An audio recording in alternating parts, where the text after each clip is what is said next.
Hello everyone, मैं हूं doctor robin Goyal और मैं एक कंसल्टेंट साइकियाट्रिस्ट हूं। आज हम बात करेंगे एक बहुत ही इंटरेस्टिंग, बहुत ही सीरियस और अनरिकॉग्नाइज, मतलब लोग इसको जानते नहीं है, उस बीमारी के बारे में जिसे हम लोग ओसीडी कहते हैं। इसकी फुल फॉर्म होती है ऑब्सेसिव कंपल्सिव डिसऑर्डर। जैसा कि शब्द कह रहा है, ऑब्सेशन, कंपल्शन और डिसऑर्डर। ऑब्सेशन का मतलब क्या होता है? ठीक है, ऑब्सेशन का मतलब होता है विचार जो कि मेरे खुद के अपने हैं और जो मेरे नियंत्रण में नहीं है, लगातार मेरे दिमाग में बार बार वो विचार आ रहे हैं। कंपल्शन मतलब होता है कि किसी को काम को करने के लिए मुझे फोर्स किया जा रहा है। और डिसऑर्डर इज बीमारी। ओसीडी में व्यक्ति के साथ क्या होता है, यदि इसको हम सरल भाषा में समझने की कोशिश करें तो ओसीडी में व्यक्ति कुछ ऐसे विचारों को एक्सपीरियंस कर रहा होता है जो कि उसको मालूम है कि बेकार है, बट वो उसको हटा नहीं पाता अपने दिमाग से।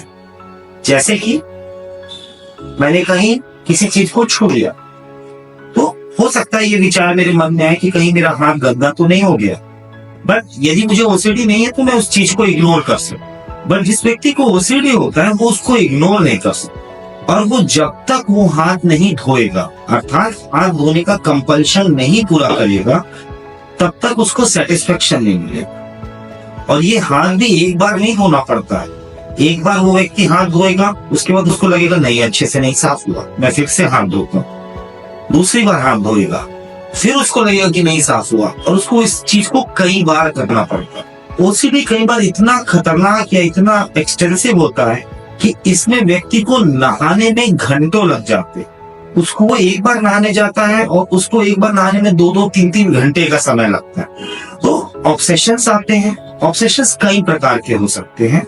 मोस्ट कॉमन ऑप्शन होता है डर्ट एंड कंटेमिनेशन, अर्थात गंदगी का ऑब्सेशन, कि मेरे हाथ में या पैर में कुछ गंदगी लग गई है और उसको साफ करने के लिए उसको बार बार नहाना पड़ता है या हाथ धोना पड़ता है।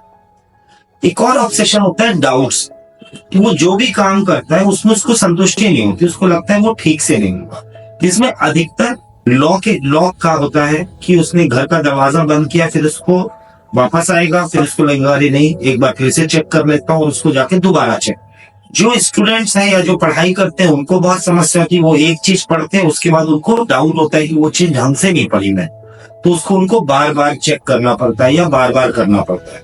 डाउट्स एंड कंपल्शन के सिवा कॉमन एक और ऑब्सेशन होता है, वो होता है सिमेट्री का। सिमेट्री में व्यक्ति को ऐसा लगता है कि हर चीज उसी जगह में, उसी एंगल में होनी चाहिए। यदि वो चीज थोड़ी भी अस्त व्यस्त है तो वो डिस्टर्ब होने लग जाता है, या फिर वो एंजाइटी एक्सपीरियंस करने लग जाता है। और वो एंजाइटी से बचने के लिए जब तक वो उस चीज को उस जगह पे वापस पे नहीं रख लेता है, तब तक उसको सेटिस्फेक्शन नहीं होता है या संतुष्टि नहीं होती। इसके अलावा कई बार ऑब्सेसिव इंपल्सेस आती है। इंपल्स मतलब एकदम से उसका लगेगा कि ये काम मैं करूं,